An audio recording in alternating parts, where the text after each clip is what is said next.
जब बता रही हूँ ना आगे मतलब जवाब हाँ अगर मैं तो पानी में क्या समझ लेना फिर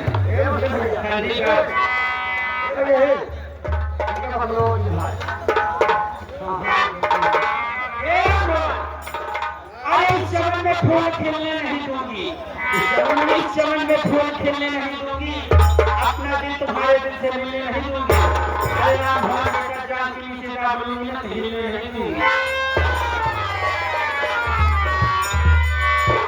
ए भैया कल को देखते हो हमारे माने फौजी का रुपया पुरस्कार ले रहे हैं 11 रुपया पुरस्कार को फरमाइश किया है पिस्टल के फूल सूख गए तेरे इंतजार में डालेंगे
राजकुमार भैंसा वाले ग्राम सभा देवीगढ़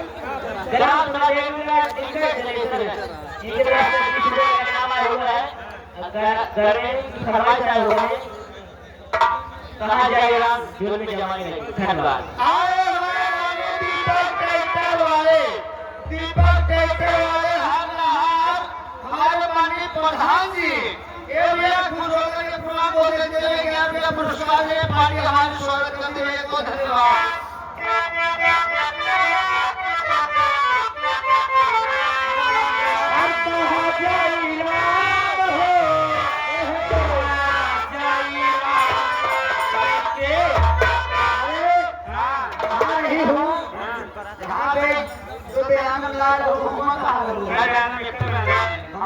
भैया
वाले में पार्टी हमारे स्वागत करते हुए जी को धन्यवाद शुक्रिया। और ये प्रोग्राम ऐसे मनोरंजन रहा।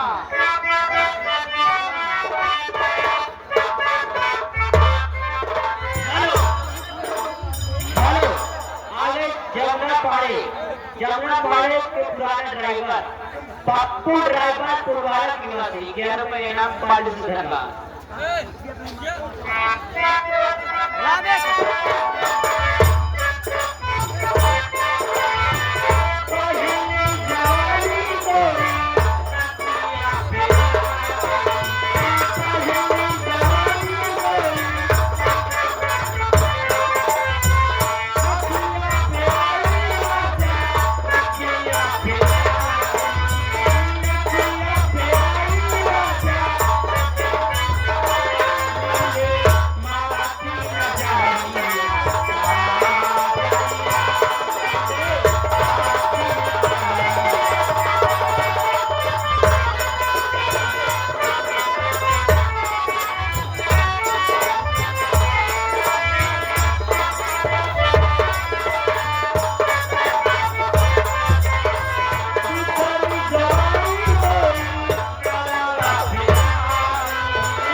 अच्छा 21 रुपये का पुरस्कार।